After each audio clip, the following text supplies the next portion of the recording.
महर्षि, निरंतर जप करने से पूर्व जन्म के प्रारब्ध खत्म हो सकते हैं क्या? नहीं, भगवत प्राप्ति हो जाएगी तो प्रारब्ध भोगना पड़ेगा। प्रारब्ध बहुत वज्र की लीक होता है। नहीं तो जितने संत महापुरुष हैं ये तो भजन के स्वरूप ही हैं, रात दिन भजन होता है, फिर इनको प्रारब्ध क्यों भोगना पड़े? बड़े बड़े सिद्धों को प्रारब्ध भोगना पड़ता है। क्रियमाण भस्म हो जाएगा, संचित भस्म हो जाएगा, प्रारब्ध भोग के काट लिए जाएंगे और भगवत प्राप्ति हो जाएगी। प्रारब्ध बहुत सुदृढ़ होता है, इसलिए कहा जाता है कर्म होश से करो। अगर गलत कर्म हो जाए तो उनको तत्काल प्रायश्चित करो, भस्म करो, नष्ट करो, कहीं वो प्रारब्ध न बन जाए। अगर प्रारब्ध बन गया, बड़े बड़े महापुरुषों को, रामकृष्ण परमहंस जी के गले में कैंसर था, बड़े बड़े महापुरुषों को कष्ट प्राप्त हुआ। तो ये अगर प्रारब्ध भजन से नष्ट किया जा सकता तो हो जाता, नहीं जाता। लेकिन प्रारब्ध भोगन अवश्य में वो भोक्तव्यम कृतम कर्म शुभ, इसीलिए डरना चाहिए। अगर पाप कर्म बन जाए तो उसे तत्काल विद्वानों से, संत महात्माओं से पूछ करके उसका नाश करना चाहिए। भजन है, अनुष्ठान है, तीर्थयाटन है, दान पुण्य है, उस किसी भी तरह से उस पाप कर्म को नष्ट कर देना चाहिए। अगर वो नष्ट नहीं हुआ और वो गुप्त पड़ा रहा तो प्रारब्ध बन जाएगा। प्रारब्ध बन गया तो अवश्य में भोक्तव्यम, ये भगवान के वचन है, अवश्य में भोक्तव्यम कृतम कर्म शुभाशुभम। जो तुमने शुभ अशुभ कर्म किए हैं उनका फल तुम्हें भोगना पड़ेगा। अगर प्रारब्ध मिटाया जाता तो श्रवण कुमार के वध का जो शाप मिला था दशरथ जी को, जैसे मैं पुत्र वियोग में प्राण त्याग रहा हूं ऐसे तुम पुत्र वियोग में प्राण त्यागोगे, मिटा दिया जाता। क्योंकि भगवान स्वयं जिनके पुत्र बने हैं, लेकिन ऐसा नहीं हुआ। वो वैसे ही पुत्र वियोग में तड़प तड़प के राम राम कही राम कही, राम राम कही राम, ऐसे प्राणों का त्याग किया।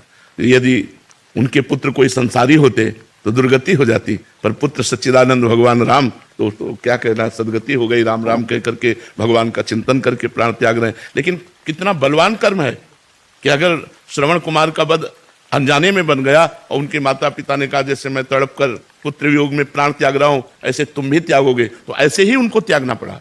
तो इसलिए हमें लगता है कि प्रारब्ध कर्म बहुत बलवान है और उसको भोगना ही पड़ता है। अगर भोगना न पड़ता तो बड़े बड़े सिद्ध संतों के शरीरों में कोई पीड़ा ना होती, क्योंकि भजन के द्वारा परिपक्व हो गए तो उनके सारे के सारे पाप नष्ट हो गए। महाराज जी, नाम जप से कुछ कम तो हो सकता? नाम जप से सहने की सामर्थ्य आती है, सहने की सामर्थ्य आती है। वो व्यथित नहीं होगा, वो व्याकुल नहीं होगा, वो परेशान नहीं होगा, हर कष्ट को वो सह सकता है भगवान के भजन से इतना। और आनंद बना रहेगा, कष्ट में आनंद बना रहेगा। ये भगवान के भजन का प्रभाव होगा कि कष्ट में आनंद बना रहेगा। नहीं, कष्ट में कहीं आनंद होता है, पर कष्ट में आनंद बना रहेगा, ये भजन का प्रभाव होगा।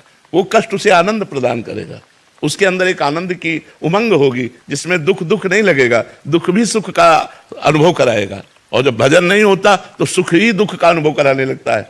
सुख सामग्री सब है, शरीर स्वस्थ है, लेकिन मानसिक विक्षिप्त है, मानसिक परेशान है। इसलिए भजन करना ही चाहिए। भजन से प्रारब्ध भोगने की सामर्थ्य आती है। भास्कर जी गुजरात से। राधे राधे महाराज जी। महाराज जी, मन की शांति क्या है और वो कैसे मिल सकती है? वहीं हम बैठे हैं, बिल्कुल जहां पे प्रश्न किया है वही प्रसंग खुला है। 24 घंटे भगवान के भजन में रहिए तो आपके सारे मनोरथ पूर्ण हो जाएंगे और मन शांत हो जाएगा। मानो आपने प्रश्न जो किया वो पहले ही उत्तर लिखा हुआ है इसमें। कह रहे हैं 24 घंटे आप भगवान का नाम जप कीजिए, 24 घंटे का अभ्यास बनाइए, आपको जो चाहिए संसार से लेकर भगवान तक सब कुछ प्राप्त हो जाएगा। तो उत्तर जब ये दिया तो उन्होंने कहा मेरा मन नहीं लगता, भजन में मन नहीं लगता। मतलब आपने उपाय तो बताया कि 24 घंटे यदि भगवान का नाम जप किया जाए तो जो कुछ चाहोगे वो प्राप्त हो जाएगा। पक्का है, ये तो पक्का है। शिखा शर्मा जी का प्रश्न है कि मैं नाम जप करना चाहती हूँ पर मन बार बार परास्त कर देता है। हाँ, तो सुनो ना, उन्होंने कहा कि मेरा मन नहीं लगता, उत्तरकर्ता से कहा मेरा मन नहीं लगता भजन में। तो उन्होंने कहा मैंने मन लगने की बात तो नहीं कही, मैंने भजन करने की बात कही। मन लगे या न लगे, हमको भजन करना है। और भजन करते करते मन लगता है, ऐसा थोड़ी। मन तो सिद्ध हो का पवित्र मन जब हो जाता है तब वो भगवान में लगता है। तो हमको केवल भजन करना है। केवल हम तुम्हें ये कह रहे हैं कि नाम जप करो, नाम जप करो, मन लगे न लगे, भाव बने न बने, सब काम पूरे हो जाएंगे। भगवान के अस्तित्व में हमें संशय नहीं होना चाहिए, भगवान के नाम में हमें संशय नहीं होना चाहिए। अगर बातचीत करो तो भगवान के विषय की बातचीत करो। भगवान में निरंतर चित्त जोड़ने से ही सब पाप नष्ट हो जाते हैं, और पापों का फल ही दुख होता है, तो दुख भी नष्ट हो जाता है, बड़ा आनंद रहता है। वो आनंद वाणी से वर्णन नहीं हो सकता जो हृदय में रहता है। मीरा जी कहती, गिरधर में कितना सुख देते जाने मोरी छाती। वो तो मेरा हृदय जानता है कि भगवान मुझे कितना सुख देते हैं। अगर नाम जप में चूक तुम करते रहोगे कि अरे, तो काम नहीं बनेगा। अन्यथा कोई भी कार्य ऐसा नहीं है जो हमारा भगवान नाम से पूर्ण न हो सके। देहि सौभाग्य मारोग्यम देहि में परमम सुखम। परम सौभाग्य और शरीर का स्वस्थ रहना और परम सुख, ये सब नाम देने की सामर्थ्य रखता है। अगर आप नाम जप करो तो कह दो आपका शरीर स्वस्थ रहे। जैसे ये हो कि मारोग्यम, तो आपका शरीर स्वस्थ नहीं है, आप दूसरों को नाम का उपदेश करके स्वस्थ करना चाहते हो, लेकिन आपका शरीर स्वस्थ नहीं, तो हम अस्वस्थ नहीं है, हम अस्वस्थ नहीं है। ये शरीर भले अस्वस्थ हो, हम बिल्कुल स्वस्थ है और बहुत आनंद में हम रहते हैं। आपको ऐसा लगता है हम दुखी आदमी है? हम दुखी आदमी थोड़ी, हमें लगता है हम बहुत बड़े सुखी आदमी हैं। तो हमको भगवान ने जो दिया वो नाम से दिया।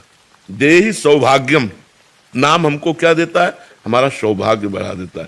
गोस्वामी तुलसीदास जी के चरणों में जब अकबर बादशाह ने ताज उतार के रखा तो आंसू आ गए। लोगों ने प्रश्न किया कि बादशाह प्रणाम कर रहा है इसलिए आनंद अश्रु आ गए निजी जनों ने, तो उनका नहीं। तुलसी जब राम का नहीं था तो मांगे टुकड़ा नहीं मिलता था, और जिसके दरवाजे पे जाते थे तो कहते थे अभागी है, अगर ज्यादा देर दरवाजे पे रहेगा तो कुछ अमंगल हो जाएगा, जन्मते ही माँ को खा गया। ऐसे ऐसे लोग कटु वचन। और आज राम का हूं तो बादशाह ताज उतार के चरणों पे रखता है। जब तुलसी राम का नहीं था तो मांगे कौर नहीं मिलता था, आज तुलसी राम का है तो बादशाह भी ताज उतार कर रखता है, इस बात पर कि मैं भगवान का हूं। इस देह में सौभाग्य, नाम भगवान जो जब करते हैं उनका सौभाग्य उदय हो जाता है। देखो, कोई कितना भी बड़ा पदाधिकारी हो, उसको कोई साष्टांग दंडवत नहीं करेगा, बहुत हाथ जोड़ के, बस इससे ज्यादा हमें लगता है सम्मान नहीं होता किसी का भी। लेकिन संतों का सम्मान कैसे होता है? साष्टांग लौट के, पंचांग करके, पंचांग या साष्टांग लौट के होता है ना, इससे बड़ा क्या हो सकता है? किस बात के लिए सौभाग्य उदय हुआ? भगवान से जुड़ने के कारण। एकमात्र भगवान का नाम, भगवान का आश्रय, उसी भगवान के नाम आश्रय से। देखो इसमें लिखा है नाम जब करोगे तो देहि सौभाग्यम, सौभाग्य प्राप्त हो जाएगा आपको।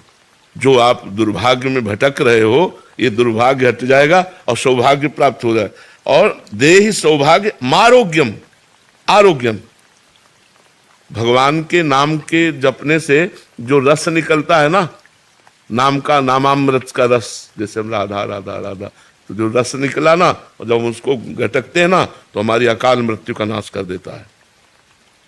हमारे जो पापाचरण के द्वारा भारी से भारी रोग आकर हमको पीड़ित करने वाले, उनका प्रभाव नष्ट कर देता है। शरीर में रोग है लेकिन मैं रोग रहित हूं, ये नाम का प्रभाव आपको बता रहे हैं, ये नाम का बल बता रहे हैं। और कह रहे हैं देह में परमम सुखम। परम सुख क्या है? ये सब पार्थिव सुख है। परम सुख है प्रियालाल की रूप माधुरी की झलक आ रही, उनके प्रेम में आंसू बह रहे हैं, उनके लिए हृदय तड़प रहा है, ये परम सुख है। परम सुख ये थोड़ी है कि रुपया और पैसा, भोग सामग्री, खान पान, पद प्रतिष्ठा, ये परम सुख थोड़ी है। परम सुख है भगवान। परम कौन है? भगवान। भगवान के चरणों का प्रेम। और जो सुत वित्त लोक ईसना तीनी, ये जो पुत्र ईष्णा, वित्त ईष्णा और लोक ईष्णा, जिसको सीधे भाषा में कहा जाता है कंचन, कामिनी, कीर्ति, इन तीनों पर विजय प्राप्त करा देता है नाम। तीनों पर नाम विजय प्राप्त करा। ना कभी आपके अंदर कामिनी की इच्छा होगी, न कंचन की इच्छा होगी और न सम्मान की इच्छा होगी। आपको इतना महान नाम बना देगा। न धनम न जनम सुंदरीम कविताम व जगदीश कामये। नाम जापक के हृदय में कैसा? ना मुझे धन चाहिए, न जन चाहिए, न सुंदरी चाहिए, न विशेष प्रकार की सब महिमा। हे जगदीश, मम जन्मनि जन्मनीश्वरे भवताद भक्ति रहे तुकी त्वयि। बस जन्म जन्मांतर में मुझे आपकी अहेतुकी भक्ति, प्रेम लक्षणा भक्ति प्राप्त हो जाए। तो ये जो निरंतर नाम जप करते हैं उनकी समस्त कामनाएं पूर्ण हो जाती हैं, उनका सौभाग्य उदय हो जाता है और वो भगवान को प्राप्त हो जाते हैं। क्या प्रश्न था कि मेरा मन नहीं लगता? लगे या ना लगे, आपको केवल भगवान नाम जप करना है।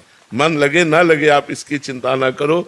जैसे अग्नि छुआ दी जाए तो चाहे भूल से छू जाए, चाहे जानकारी से छू जाए, चाहे श्रद्धा से छू जाए, उसमें दाहिका शक्ति है, वो जला देगी।